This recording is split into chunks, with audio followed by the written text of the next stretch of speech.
അനിൽ മണ്ണത്തൂർ മാഷിന്റെ വായന മരിക്കുന്നില്ല, അക്ഷരങ്ങൾ കൂട്ടിരിക്കുന്ന ലോകം.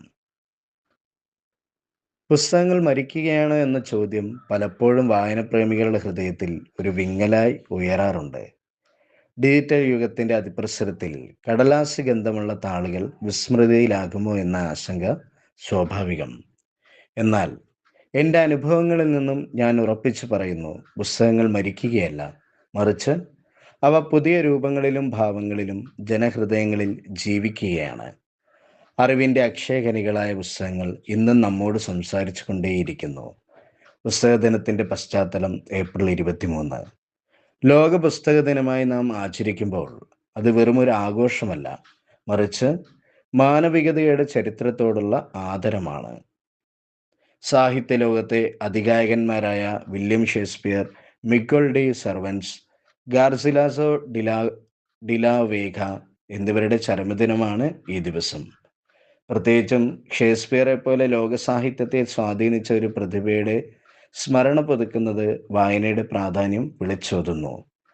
യുനെസ്കോ 1995 ഈ ദിനത്തെ പുസ്തക ദിനമായി പ്രഖ്യാപിച്ചത്. ഏപ്രിൽ 23 തന്നെയാണ് ഷേക്സ്പിയറുടെ ജന്മദിനമായി കണക്കാക്കുന്നത്. അന്നാണല്ലോ ഇംഗ്ലീഷ് സാഹിത്യ ദിനമായി ആചരിക്കുന്നത്. വായന പ്രോത്സാഹിപ്പിക്കുക, പകർപ്പവകാശ സംരക്ഷണം ഉറപ്പാക്കുക എന്നിവയാണ് ഈ ദിനത്തിൻ്റെ പ്രധാന ലക്ഷ്യങ്ങൾ.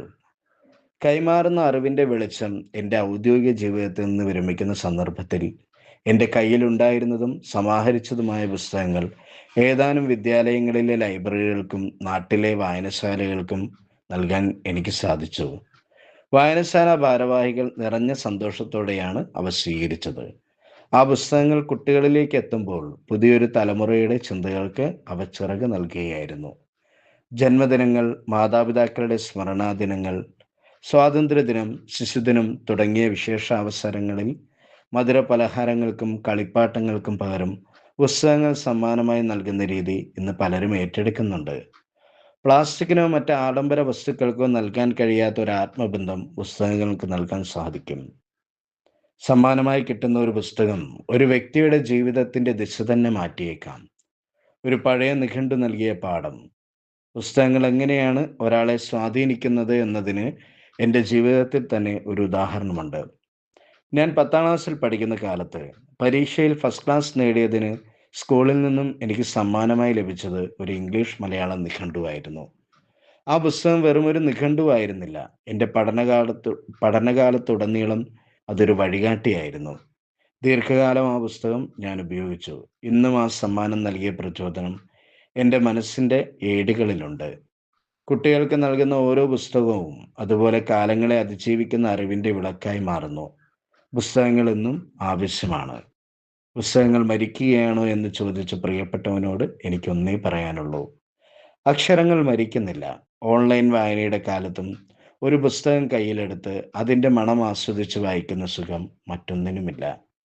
വിദ്യാലയങ്ങളിൽ പുസ്തകങ്ങൾ എത്തുമ്പോൾ കുട്ടികളുടെ കണ്ണിലുണ്ടാകുന്ന തിളക്കം വായനയുടെ ആവശ്യകതയെ വീണ്ടും സാക്ഷ്യപ്പെടുത്തുന്നു. നമ്മുടെ ആഘോഷങ്ങളിൽ പുസ്തകങ്ങളെ ഭാഗമാക്കാം. ഒരു കുട്ടിയുടെ ജന്മദിനത്തിന് ഒരു ചെറിയ കഥാപുസ്തകം നൽകുമ്പോൾ നിങ്ങൾ അവന് നൽകുന്നത് ഒരു ലോകത്തെ മുഴുവനുമാണ്.